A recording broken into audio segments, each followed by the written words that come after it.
जैसा कि हमने पिछले एपिसोड में देखा था कि सावलान के ऊपर कुछ बंदे अटैक कर देते हैं, जिसे बचाने के लिए सावलान अपने बच्चियों के सामने आ जाता है। लेकिन तभी अचानक सावलान के अंदर से पर्पल विंग्स निकल आते हैं, जिसके कारण सावलान अनकंट्रोलेबल हो जाता है और वो उन सभी बंदों को झपट कर उनके एक एक करके मारने लगता है। इस एपिसोड की शुरुआत में हमें दिखाया जाता है कि सावलान ने उन सभी बंदों को मार कर बेहोश कर दिया होता है। कुछ देर बाद हमें वहाँ पर बहुत सारी एम्बुलेंस और पुलिस की कार दिखाई देती है, जो कि सावलान लोगों को वहाँ से उठाकर हॉस्पिटल ले जा रही होती हैं। तभी हमें एम्बुलेंस के अंदर का सीन दिखाया जाता है, जिसके अंदर सावलान बहुत ही ज़्यादा दर्द में होता है। उसी के पास सिस्टर जिनजिन होती हैं, जो कि थोड़ी बहुत ठीक हालत में होती हैं। इसके बाद हमें हॉस्पिटल का सीन दिखाया जाता है, जहाँ पर सावलान और उसकी दोनों बच्चियों को हॉस्पिटल के अंदर इलाज के लिए ले जा रहे होते हैं। वहीं पे हमें सिस्टर जिनजिन का सीन दिखाया, जिसकी हालत भी बहुत ही ज़्यादा ठीक नहीं होती है और वह वहाँ से बेहोश होकर गिरने लगती हैं। तभी उनका सीनियर उन्हें पकड़ कर एक कुर्सी पर बैठा देता है और बोलते हैं कि जिनजिन, तुम्हारी हालत ठीक नहीं लग रही है, तुम्हें भी अपने आप को डॉक्टर को दिखाना चाहिए।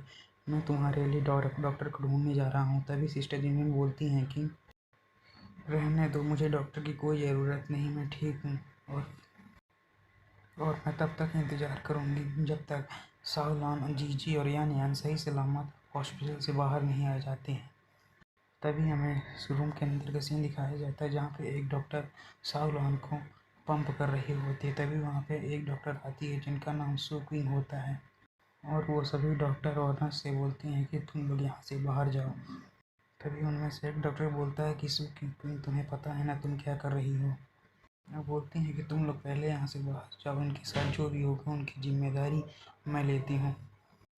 यह सिटी हॉस्पिटल की एक डॉक्टर होती हैं और यह मेडिकल इमोर्टल की रिनकार्नेशन भी होती हैं। तभी हमें उन्हें दिखाया जाता है, जो कि तीनों के बीच में जाकर खड़ी हो जाती हैं और अपना मुंह फाड़ कर उसके अंदर से एक कोल्ड निकालती हैं और उसके अंदर से किसी तरह की एनर्जी उन तीनों से निकालने लगती हैं। और हमें दिखाया जाता है कि तीनों लोगों के अंदर से किसी तरह की पावर निकलकर उसको कोल्ड के अंदर जा रही होती है, जिसे देख कर डॉक्टर सू क्विंग कहती हैं कि इमोर्टल और डीमन पावर बहुत ही ज़्यादा पावरफुल होती है। अगर ये ट्राइपॉड लगातार इसी तरह एनर्जी को सोखता रहा तो मुझे डर है कि यह ट्राइपॉड ब्लास्ट भी हो सकता है। तभी हमें दिखाया जाता है कि सावलान और उन दोनों बच्चियों के बीच में एक फॉर्मेशन बन जाता है, जिसे देखकर सू क्विंग कहती हैं यह तो इमोर्टल इन्फिनिटी फॉर्मेशन है। तभी वह अचानक बहुत ही ज़्यादा शॉक हो जाते हैं और भागते हुए जाकर अपने ट्राइपॉड के ऊपर कुछ स्पेल्स लगा देती हैं, ताकि ट्राइपॉड में ज़्यादा पावर इकट्ठा होने के बाद वह ब्लास्ट न हो। लेकिन हमें दिखाया जाता है कुछ ही देर बाद वह ट्राइपॉड ब्लास्ट हो जाता है, जिससे एक बहुत बड़ी शॉकवेव रिलीज होती है, जिसके कारण डॉक्टर सू क्विंग दूर जाकर गिरती हैं। इसके बाद हमें तीनों लोगों को दिखाया जाता है, जिनकी हालत अब थोड़ी बहुत सही हो जाती है। इधर हमें सू क्विंग को दिखाया जाता है, जिनके मुंह से ब्लड आ रहा होता है।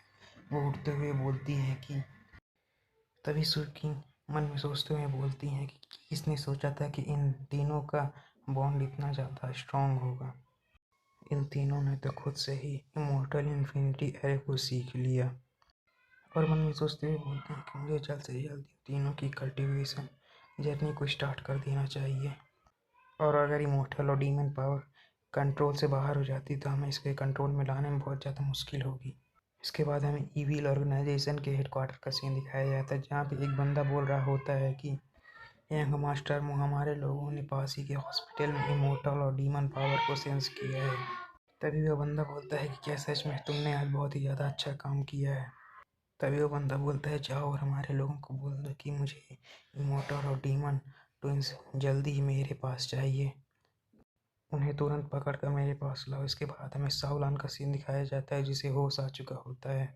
तभी डॉक्टर सू क्विंग बोलती हैं कि तुम उठ गए, मैं तुम्हारी अटेंडिंग डॉक्टर सू क्विंग हूँ। मुझे तुम्हारी डॉटर से रिलेटेड इलनेस के बारे में तुमसे बात करनी है। हम बोलते हैं कि मिस्टर क्विंग, ज़रूर आपने कभी कल्टीवेटर के बारे में तो सुना ही होगा।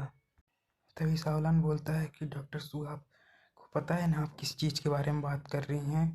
कल्टीवेशन, एक लेजेंड में ही एग्जिस्ट करती है। तभी डॉक्टर सू किंग पावर से अपने कपड़े बदलते हुए बोलती हैं कि मुझे पता था तुम्हें विश्वास नहीं होगा। फिर वो वही कॉल्ड्रन निकलती हैं जिससे उन्होंने इनकी पावर को प्यूरिफाई किया था, और सावलान को वह कॉल्ड्रन दिखाते हुए बोलती हैं कि इमोर्टल और कल्टीवेशन लेजेंड्स में नहीं होते हैं, वो अभी भी एग्जिस्ट करती हैं। और बोलती हैं जैसा कि तुम देख सकते हो कि मैं एक कल्टिवेटर हूँ और यह मेरा मैजिकल वेपन है जिसका नाम सिनिजियोंग ट्राइपॉड है। तभी सुकी पूछती हैं कि क्या तुम्हें पता है कि कल क्या हुआ था। तभी सावलान सोचते हुए बोलता है कि मुझे ठीक से कुछ याद तो नहीं, लेकिन शायद हमें कुछ बंदों ने घेर लिया था और मैं इजीजी और यान को प्रोटेक्ट करने के उसमें बहुत ही ज़्यादा घायल हो चुका था। तभी सुकिंग उसे बताते हुए बोलती हैं कि मॉर्निंग में पुलिस की रिपोर्ट के हिसाब से तुम्हें कुछ लोगों ने घेर लिया था। तुम्हारे साथ जो लेडीज थी वह पहले ही होश में आ चुकी थी, लेकिन तुम और तुम्हारी बेटियां बहुत देर तक अनकॉन्शियस थे। तभी वह शॉक होते हुए बोलता है कि आप कह रही हैं कि मैंने उन सभी बंदों को पीटा है, लेकिन मैं तो एक केवल ऑर्डिनरी प्रोग्रामर हूँ, मैं कैसे उन्हें पीट सकता हूँ। तभी यह बताते हुए बोलते हैं कि इमोर्टल डीमन रिनकार्नेशन और इमोर्टल डीमन ट्विंस बहुत ही ज़्यादा बड़ा मैटर है, इसे यहाँ पर बताना ठीक नहीं होगा। तभी डॉक्टर सुकिंग बोलती हैं कि मेरी ऑब्जर्वेशन के हिसाब से आपकी बॉडी में बहुत ज़्यादा पावर है। जिस लड़की बच्चियों को आपने बचाया था, उन दोनों बच्चियों की पावर के कारण ही आप में उन गैंगस्टर से लड़ने की ताकत आई थी और आप उन गैंगस्टर को हराने में कामयाब हुए थे। तभी सावलान सोचते हुए बोलता है अच्छा ऐसी बात है। तभी वहाँ पे दोनों बच्चियाँ दौड़ते हैं और आती हैं, बोलती हैं कि डैडी आप जग गए। तभी सावलान शौक होते हुए बोलता है कि आपके हिसाब से कि मैं एक कल्टीवेटर हूँ। तभी सुकिंग सावलान को बताते हुए बोलती हैं अभी आपको पता नहीं कि आपको अपने बॉडी के अंदर की पावर को कैसे कंट्रोल में रखना है।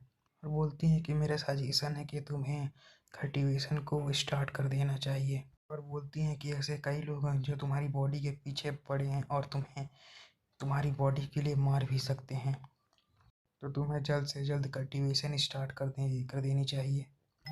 तभी वो बोलता है अच्छा तो ऐसी बात है। तभी वहाँ पे सावलान की दोनों बच्चियाँ आ जाती हैं। हाँ, तभी उनमें से यान यान बोलती है कि डैडी आप जब घर जाना तो हमारे लिए फ्राइड चिकन लेग पीस बनाना। तभी सावधान बोलता है कि हाँ मैं पूरी तरह से रिकवर हो चुका हूँ, जब मैं घर चलूँगा तो मैं तुम दोनों के लिए फ्राइड चिकन बनाऊँगा। तभी वह उठकर वहाँ से आने लगता है और जाते हुए बोलता है कि डॉक्टर सू क्विन, मुझे आपकी बातों में कोई दिलचस्पी नहीं है, उन्हें आने दीजिए, उन्हें मेरी बॉडी चाहिए ना, लेकिन मैं अपनी दोनों बेटियों के साथ तो वक्त बिताना चाहता हूँ। तभी डॉक्टर सू से रोकते हुए बोलती हैं कि क्विनलैन रुको। तभी वहाँ उन्हें किसी पावर का होने का एहसास होता है, लेकिन उससे पहले ही वहाँ पर उनके नीचे एक टेलीपोर्टेशन फॉर्मेशन ओपन हो जाता है, जिसके अंदर वो चारों लोग ही गिरने लगते हैं। और यहीं से हमारा यह एपिसोड ख़त्म हो जाता है। अगर वीडियो अच्छी लगी हो तो लाइक कमेंट सब्सक्राइब जरूर करें। Thanks for watching.